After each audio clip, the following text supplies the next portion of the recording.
Halo, apa kabar? Salam sehat untuk semua. Pada sesi kali ini, kita akan membahas tentang apa yang harus kita lakukan kalau gigi terlanjur rusak atau berlubang. Sebelumnya, jangan lupa untuk like dan subscribe untuk mendapatkan konten-konten mengenai gigi lainnya.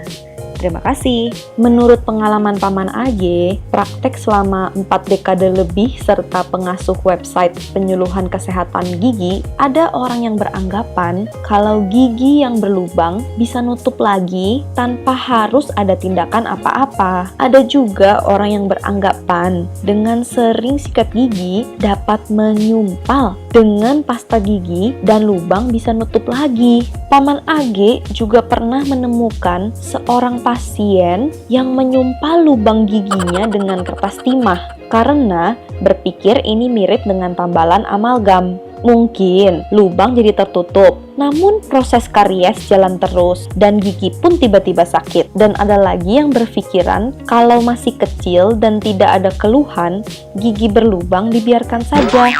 Tentu saja ini pemikiran yang keliru, karena makin dibiarkan, lubang gigi akan tambah besar.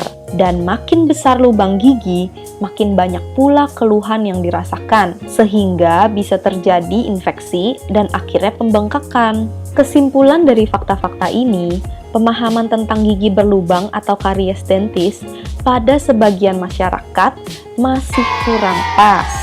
Semoga informasi terkait hal ini dapat membantu meluruskan pengertian dan pemahaman ini. Jadi, apa yang harus dilakukan untuk gigi yang sudah mengalami karies dentis atau gigi yang sudah berlubang? Hanya ada satu cara dan tidak ada jalan lainnya, yaitu harus diobati lalu ditambal. Gigi yang sudah berlubang tidak dapat sembuh atau menutup sendiri lagi. Jadi, kemana kita harus pergi? Ya, ke dokter gigi. Kalau gigi Anda berlubang, berobatlah ke dokter gigi. Maka, lubang gigi akan ditambal. Apakah sekali tambal berlaku untuk seumur hidup? Jawabannya, tidak. Tambalan bisa rusak dan harus diperbaiki. Berikut ini adalah perbedaan tampilan pada tambalan. Di sebelah kiri ada karies sekunder, ada pula tambalan amalgam, dan ada tambalan komposit atau yang sewarna dengan gigi. Ini adalah contoh lengkap mulut yang tidak sehat atau yang kebersihan mulutnya amat buruk. Ada gigi yang hilang, gusi yang meradang, ada abses, di bagian atas hanya tinggal sisa akar, gigi modot dan goyang, karies, dan karang gigi yang di mana-mana. Kadang ada yang bertanya setelah penambalan gigi, Loh dok, kok lubang gigi saya jadi makin besar? jawabannya adalah extension for prevention. Dalam bidang konservasi, ada suatu prinsip. Karies yang akan ditambal harus betul-betul bebas dari jaringan yang karius atau yang sudah lapuk. Itulah sebabnya jaringan karius atau yang sudah lapuk ini harus dibersihkan. Sehingga pada saat siap tambal, jaringan sudah bersih dan hanya terdapat bagian emal atau dentin gigi yang keras. Maka, tak heran jika lubang gigi jadi tambah besar, tapi benar-benar tinggal jaringan yang sehat. Tindakan ini disebut dengan extension for prevention, yang artinya memperluas bidang yang mau ditambal untuk mencegah kerusakan yang lebih parah. Apa sih untungnya diperluas? Memang, lubang jadi lebih besar, tetapi bebas dari karius, dan bisa dijamin bahwa tambalan gigi jadi tahan lama. Yang kedua, karies tidak akan berkembang menjadi karies sekunder. Dan apa ruginya kalau jaringan karius dibiarkan? Memang, lubang jadi tidak besar. Tapi, karena ada jaringan karius, maka karies berkembang lagi.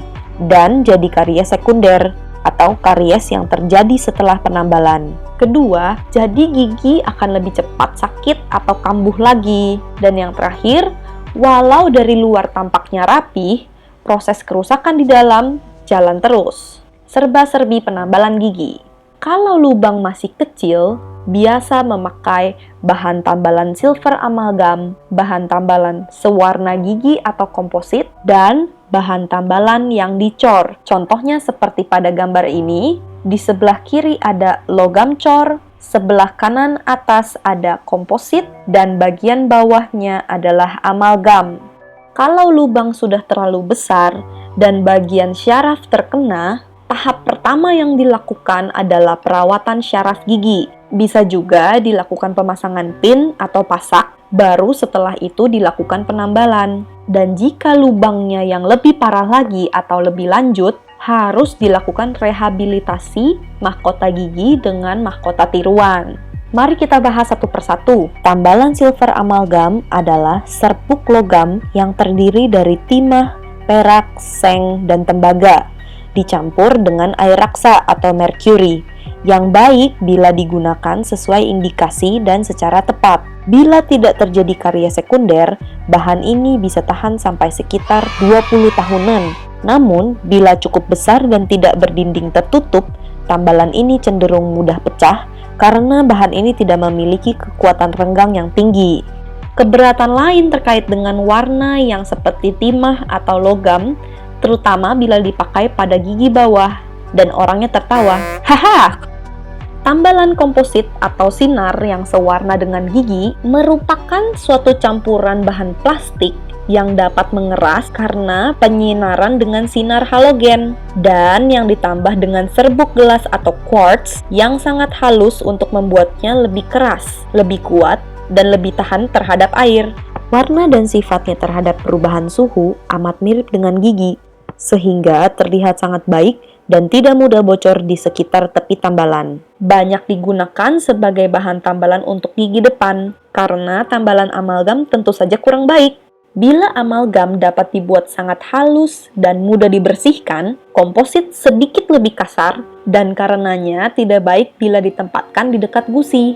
Dok, habis ditambal, kok malah jadi sakit? Kemungkinan pertama adalah tambalan yang terlalu tinggi. Kalau ada bagian tambalan yang tinggi, maka akan terasa mengganggu. Gigitan jadi tinggi atau mengganjal. Dalam keadaan mulut tertutup dan gigi mengatup, semua permukaan gigi tidak rapat secara merata. Kalau ada gigi yang lebih tinggi, maka tekanan persatuan luas jadi lebih tinggi pada gigi tersebut, sehingga timbul rasa sakit waktu menggigit. Kemungkinan kedua adalah semen pembatas antara jaringan gigi dengan bahan tambalan kurang peredamnya.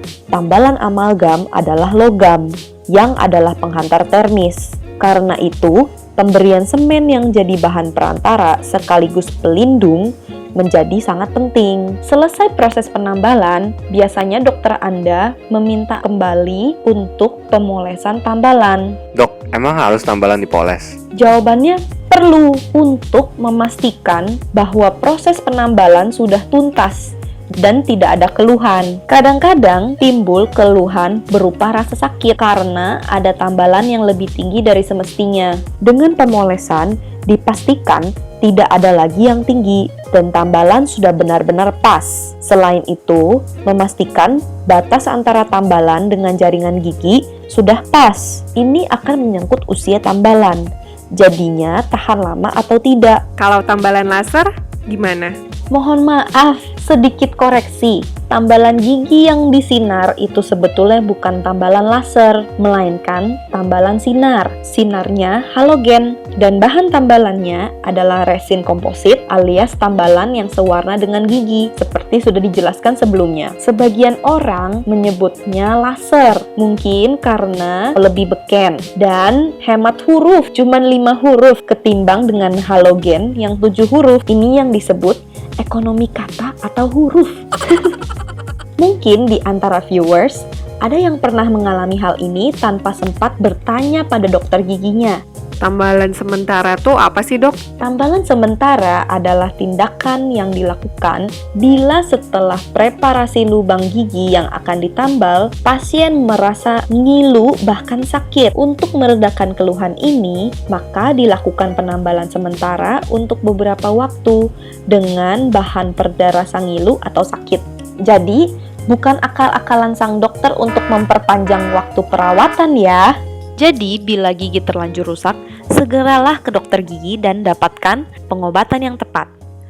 Terima kasih atas perhatian Anda. Sampai jumpa di info kesehatan gigi dan mulut bersama Paman AG, Dr. Gigi Haryanto AG. Terima kasih.